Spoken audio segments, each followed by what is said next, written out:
The arena lights dimmed, and 80,000 voices rose as one. They knew every word, every note, every moment of hope embedded in the songs. But they did not know the man who sang them. They did not know what it cost him to deliver optimism night after night when his own faith was quietly fracturing. Jon Bon Jovi stood at the center of that vast stage, arms raised toward the crowd, a stadium prophet of blue-collar resilience and romantic possibility. The image was perfect. The reality was something else entirely. This is the story of the arena rocker who sang about hope while battling his own doubts. In the beginning, there was only hunger. Jon Bon Jovi was born John Francis Bon Jovi Jr. in 1962 in Perth Amboy, New Jersey, a working-class town where ambition was measured in practical terms and dreams were luxuries most families could not afford. His father was a hairdresser. His mother worked multiple jobs. The Bon Jovi household understood struggle not as metaphor, but as daily mathematics, the constant calculation of what could be paid and what had to wait. The streets of New Jersey shaped him in ways he would not fully understand until much later. This was not the glamorous America of television and movies. This was a place where people worked hard, loved fiercely, and held on to dignity even when circumstances tried to strip it away. John watched his parents navigate financial pressure with grace, saw neighbors help each other through difficult times, absorbed the unspoken code of blue-collar resilience that would later become the foundation of his songwriting. Music was not the family business. It was not a logical path. But for the young boy who would become Jon Bon Jovi, it was the only language that made sense of the world around him. He learned guitar not in formal lessons, but through obsessive repetition, calloused fingers finding chords in a bedroom that doubled as sanctuary and rehearsal space. The sound that emerged was not polished. It was raw, urgent, driven by something deeper than technique. At 13, John was already performing in local bands, playing bar mitzvahs and small clubs for crowds that barely registered his presence. He would watch the adults in the room, see how they moved when music reached them, how their faces changed when a song connected. He was learning something crucial. Music was not just sound. It was emotional currency. It could make people feel less alone. By his teenage years, John was already performing in local clubs, playing covers for crowds that barely noticed him, earning just enough to justify continuing. The venues were small, the audiences indifferent, the future uncertain. But there was a determination in him that bordered on reckless, a belief that music was not just what he did, but who he was. What no one around him fully understood yet was that Jon Bon Jovi was not simply trying to make it. He was trying to prove something to his family, to his town, to himself. That a kid from New Jersey with no connections and no safety net could stand on the biggest stages in the world and make people believe in something larger than their circumstances. That hope was not naivety. That optimism could be earned, not just inherited. But belief and reality were not the same thing. The early 1980s were brutal for aspiring rock musicians. The industry was oversaturated with bands chasing the same dream, all convinced they had what it took. Most destined to disappear into footnotes and warehouse jobs. John formed Bon Jovi in 1983, pulling together a group of talented musicians who shared his vision. Richie Sambora on lead guitar, Tico Torres on drums, David Bryan on keyboards, Alec John Such on bass.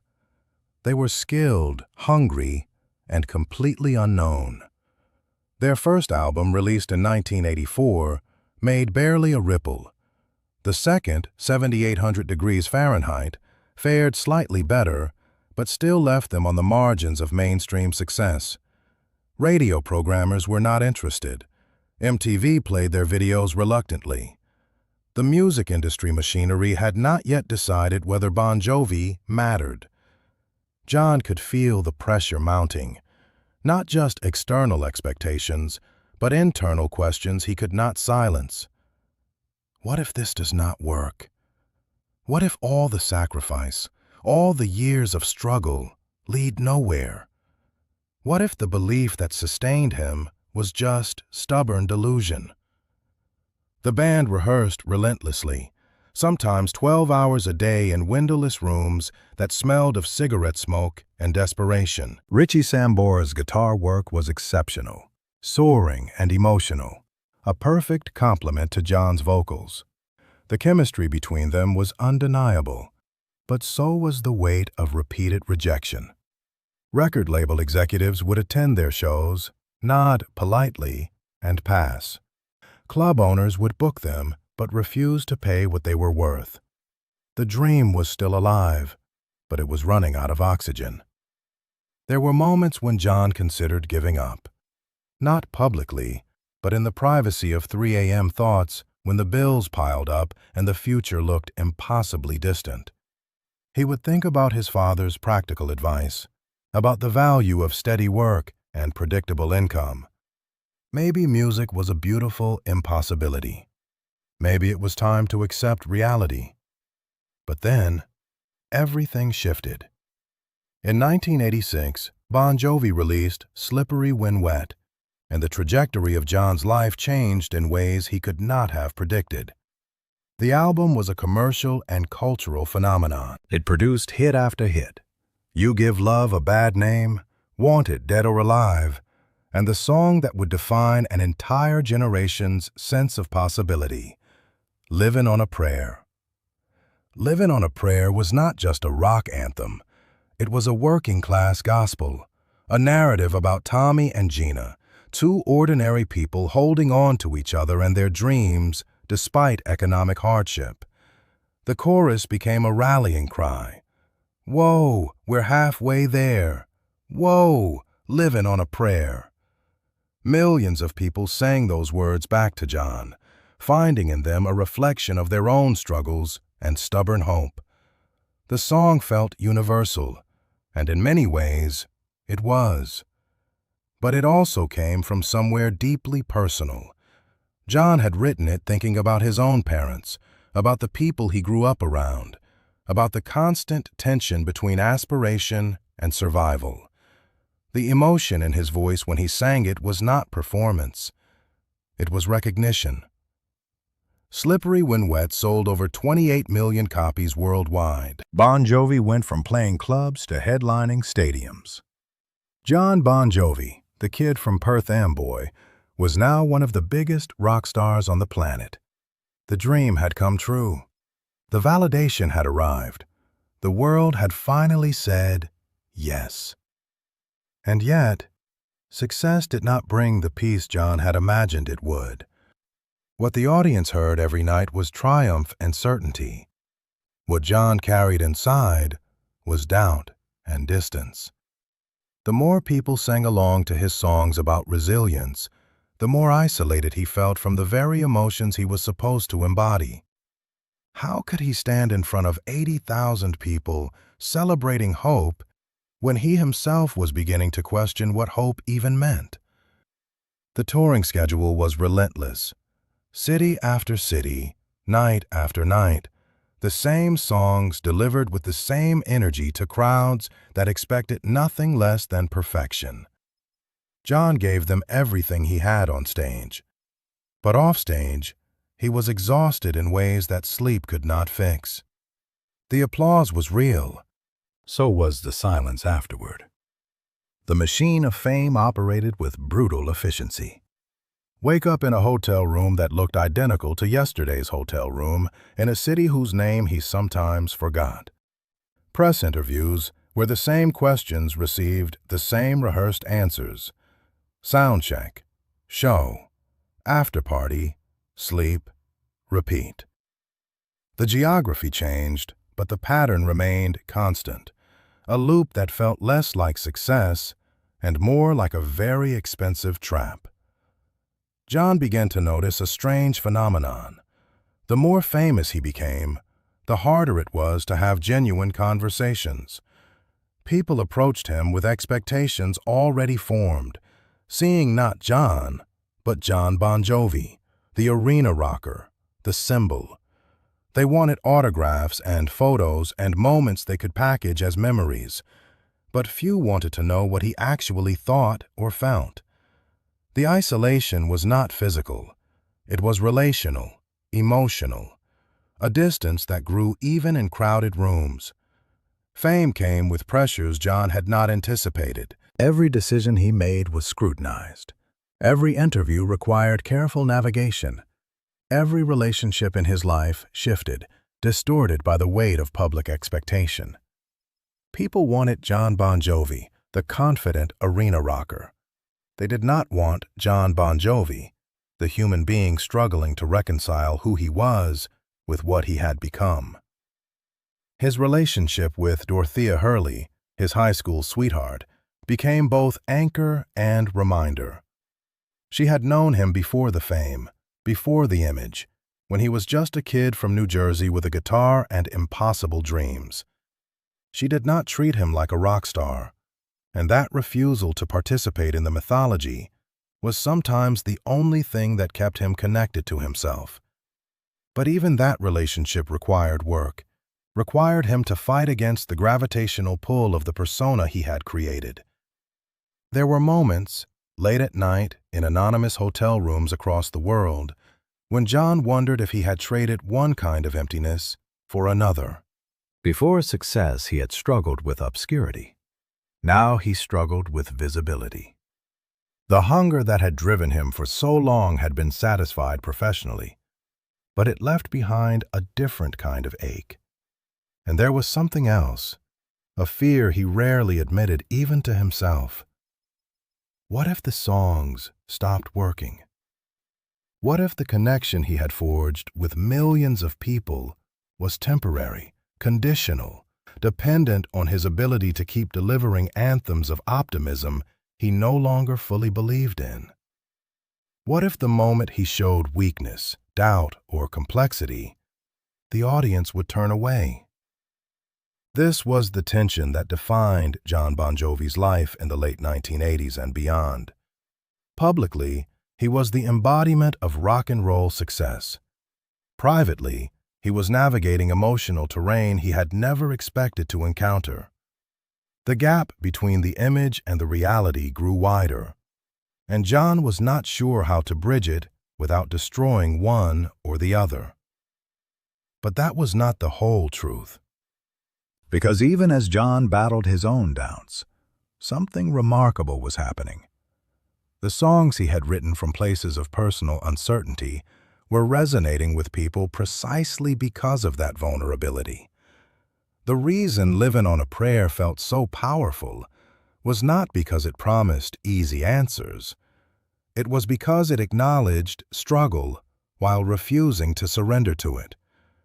The reason Jon's voice connected with so many people was not because it sounded invincible. It was because it sounded human. Jon did not fully understand this yet. He was too close to his own internal conflict to see what the music was doing for others. But over time, through conversations with fans, through letters and messages that poured in from around the world, through moments of unexpected connection in the most unlikely places, he began to glimpse a different truth. The songs were not lies. They were lifelines, not because they denied difficulty, but because they insisted that hope was a choice you could make even in the middle of hardship. And Jon, despite his private doubts, was making that choice every time he stepped on stage. The turning point came in a way that felt almost too quiet to matter at the time. It was 1988, during a tour stop in a mid-sized American city. After the show, Jon was walking through the backstage area when he encountered a young woman, maybe 19 or 20, who had been granted a brief meet and greet. She was nervous, stuttering through her attempt to tell him what his music meant to her. I was ready to give up, she said, her voice barely above a whisper. I was in a really dark place, but I kept playing Livin' on a Prayer on repeat, and it reminded me that other people have struggled too, that I was not alone, that maybe I could hold on a little longer. She thanked him, took a photo, and left. The entire interaction lasted maybe 2 minutes. Jon stood there in the empty hallway long after she was gone. Something in her words had cracked open a part of him he had been keeping carefully sealed. She had not been looking for perfection from him. She had been looking for permission to keep trying. And somehow, his songs, born from his own confusion and doubt, had given that to her. This was what he had been missing. The songs did not have to come from certainty to matter. They had to come from truth. And the truth was that hope and doubt could coexist, that you could sing about resilience while privately struggling, that the act of continuing, of showing up, of refusing to quit even when you did not have all the answers, was its own form of courage. From that moment, Jon's relationship with his own music began to shift. He stopped trying to be the flawless embodiment of the anthems he wrote. He allowed himself to be more honest in interviews, more willing to admit that success had not solved everything, that fame was complicated, that the journey was ongoing and messy and human. The 1990s brought new challenges. Musical trends shifted. Grunge and alternative rock replaced the arena rock sound that Bon Jovi had helped define. The band's commercial dominance waned. Critics who had once praised them now dismissed them as relics of an outdated era. Jon could have seen this as confirmation of his deepest fears. Instead, he saw it as an opportunity to evolve. Bon Jovi released These Days in 1995, an album that reflected a more mature, introspective sound. The songs were darker, more complex, less interested in delivering easy catharsis.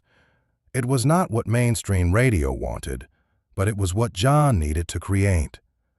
The album did not match the commercial heights of Slippery When Wet, but it found a dedicated audience. People who had grown up with Bon Jovi's earlier work appreciated the evolution, the willingness to take risks, the refusal to simply repeat past formulas. Jon also began exploring other creative outlets. He pursued acting, philanthropic work, songwriting outside the band. He married his high school sweetheart, Dorothea Hurley, and built a family life that provided grounding amid the chaos of fame. These choices were not strategic career moves. They were attempts to build a life that felt whole, not just successful. And through it all, the songs kept coming. Not always anthems, not always hopeful in obvious ways, but always honest. By the 2000s, Bon Jovi experienced a commercial resurgence with albums like Crush and Have a Nice Day. Songs like It's My Life introduced the band to a new generation, while reminding longtime fans why they had connected in the first place. Jon was older now, no longer the young rocker chasing validation, but a seasoned artist who had earned his place through decades of showing up, adapting, and refusing to quit. But aging as a rock performer came with its own challenges. Jon's voice, the instrument that had carried him through decades of performances, began showing signs of wear. The high notes that once came effortlessly required more effort. The vocal strain from years of touring manifested in subtle but undeniable ways. Critics noticed, fans noticed, Jon noticed most of all. There is a particular cruelty in watching your primary gift diminish. For Jon, his voice was not just how he made music, it was how he connected, how he processed emotion, how he proved his worth. The thought of losing it felt like losing identity itself. He worked with vocal coaches, modified his performance style, adapt its set lists to accommodate his changing instrument. But the fear remained. What happens when the voice that defined you no longer sounds like you? Yet Jon discovered something unexpected in this vulnerability. The imperfections made him more human, more relatable. Audiences who had once idolized the perfect arena rocker now connected with the aging artist who refused to quit despite obvious challenges. There was dignity in the struggle, beauty in the persistence. Jon also channeled his energy into work beyond music. The Jon Bon Jovi Soul Foundation, established in 2006, focused on combating homelessness and poverty, issues that resonated deeply with his working-class roots. He opened community restaurants where people paid what they could afford, no questions asked, no judgment rendered. This was not celebrity charity for photo opportunities. This was genuine commitment to the values his music had always celebrated: dignity, community, helping people hold on. In many ways, the philanthropic work became as important to Jon as the music. It gave him purpose beyond performance, impact beyond record sales. It connected him to the kind of real-world struggles that had inspired his songs in the first place. The people he helped through the foundation reminded him why he had started making music to begin with: to make people feel less alone, to offer hope, to insist that everyone mattered. The doubts never fully disappeared. Jon still wondered sometimes if he was doing enough, being enough, creating work that mattered. But he had learned to live with uncertainty, to accept that doubt was not the opposite of hope, but its companion. In 2018, Bon Jovi was inducted into the Rock and Roll Hall of Fame. Jon stood on that stage, surrounded by bandmates and family, reflecting on a journey that had been stranger and harder and more rewarding than anything he could have imagined as a teenager in New Jersey. In his acceptance speech, he said something that surprised even himself. The songs we wrote were not about having all the answers. They were about asking the right questions, about how you keep going when things are hard, about how you hold on to the people you love, about how you find meaning in the struggle. The audience applauded, but Jon was not sure they fully understood what he was saying. He was not just talking about the songs. He was talking about his life, about the private battle he had fought between the image he projected and the doubts he carried, about learning that authenticity mattered more than perfection. Today, Jon Bon Jovi is in his 60s. He still performs, though less frequently. He still writes songs, though they come slower now. He still believes in the power of music to connect people, to offer solace, to remind listeners that they are not alone in their struggles. The legacy of Bon Jovi is not just the hit records or the stadium tours or the millions of albums sold. It is the emotional territory the music occupied, the way it insisted that working-class stories mattered, that hope was not foolish, that keeping faith in yourself and the people around you was an act of defiance against a world that often felt indifferent. And at the center of that legacy is Jon Bon Jovi himself. Not the flawless rock god of magazine covers and music videos, but the human being who wrote songs about hope while battling his own doubts, who learned that the two were not contradictions, but parts of the same truth. The arena lights still rise. The crowds still sing. The anthems still resonate across generations. And Jon Bon Jovi still stands at the center of it all, no longer trying to be perfect, just trying to be present, to honor the journey, to acknowledge the struggle, to remind people through his music and his example that holding on is enough, that living on a prayer is not about certainty, it is about courage. And sometimes, courage is just showing up, night after night, song after song, doubt after doubt, and choosing to believe that the next note matters, that the next lyric might reach someone who needs to hear it, that the connection between performer and audience is not built on perfection, but on shared humanity. Jon Bon Jovi gave the world songs to gather around, and in doing so, he learned to gather himself, to accept the contradictions, to make peace with the doubt, to understand that the arena rocker who sang about hope and the private man who battled uncertainty were not separate people. They were the same person, doing the best he could, one song at a time. That is the story no magazine article captures, no chart position reflects, no Hall of Fame speech fully conveys.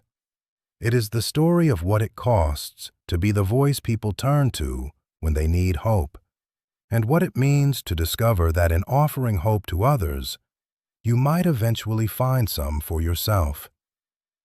The music remains, the doubts remain, and so does Jon Bon Jovi, still navigating the space between them, still writing the next chapter, still living on a prayer.